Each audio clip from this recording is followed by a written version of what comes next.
Lunch Friends by Sri Vidya Venkat. All the drawings or illustrations are done by Shailaja Jane Chowgule. Whenever Mihir visited Amama, his grandmother, he looked forward to lunchtime. Not just because she made the best parpu sadam, a yummy mixture of dal and rice with lots of ghee. More than that, he loved her tradition of placing some of the dal rice at the kitchen window. Tung tung tung tung tung. Crows, sparrows, sometimes even a squirrel from the huge mango tree nearby took turns to stop by for a warm, delicious meal. Amama told him that the tradition was a way of sharing and giving respect to other living beings. Mihir waited for the lunchtime visitors every day of his stay with Amama. He called them his lunch friends because while they had their lunch, he ate his own, eagerly watching them from a distance. But one summer, when he visited Amama, things were no longer the same. The mango tree was gone, and so were his lunch friends. What happened to the mango tree, Amama?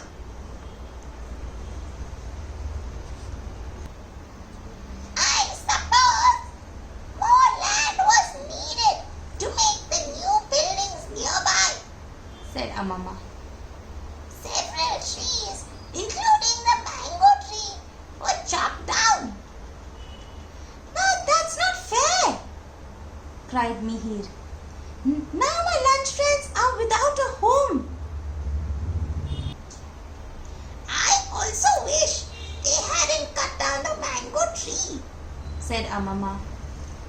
It had been there for so many years. Even your ma played under it as a child. Really? Asked Mihir. Yes, Said Amama, pointing to the picture of a little girl swinging from a tree.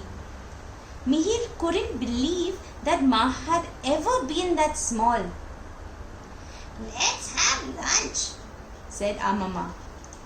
I don't want to eat without my lunch friends, grumbled Mihir. Let me tell you a story. Once there was a... Amama began narrating one of her exciting tales of brave kings, enchanted forests and hidden treasures. Mihir was so engrossed in the story, his plate was empty in no time. Ding dong!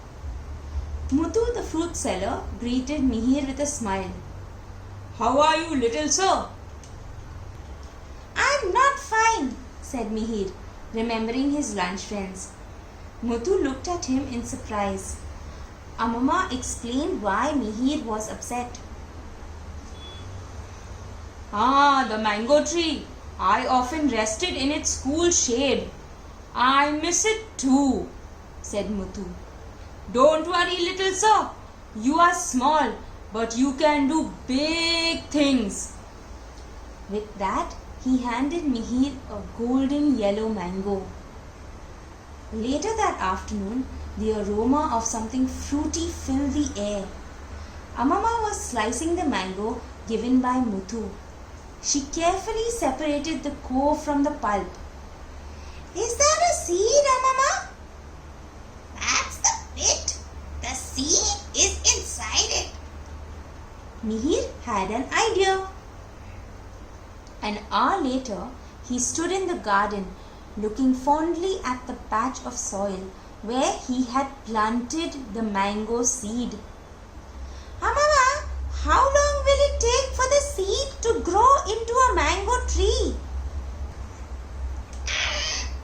Maybe 6 or 7 years. Said Amama. But Amama, that's a very long time. My lunch friends can't wait that long for a new home. Some things take time. Said Amama. Just like it will take time for you to grow as tall as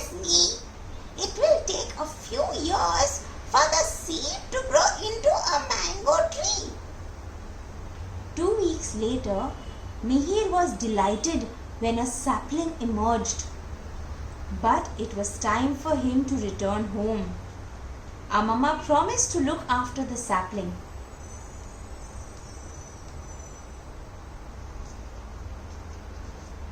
Back home, Mihir made a bird feeder that attracted several feathered friends to his window.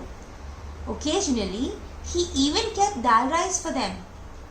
When he told Amama about it, she was pleased that he was continuing the family tradition. Year after year flew by. As the mango sapling grew bigger, so did Mihir. Then, during one visit to Amama's, his wait was finally over. Tung tung tung tung tung. A squirrel arrived, waving his fluffy tail to and fro. He picked up some dal rice with his tiny paws and chewed, nodding his head as if to say thank you. The 3 stripes on his back are a symbol of thanks from a well-known prince, whispered Amama. Mihir was reminded of the legend of the brave prince who was helped by the squirrels to build a bridge across the ocean. A big black crow suddenly swooped in, scaring the squirrel away. Using his sharp beak, he devoured most of the dal rice. The moment he took off, a cuckoo appeared and ate some of the food. Finally, a pigeon and a sparrow landed on the windowsill and shared the leftovers. Mihir was thrilled that his lunch friends were back. It had been a very long wait, yet it was worth it. You were right, Amama, said Mihir. Some things take time. See, I am taller than you now.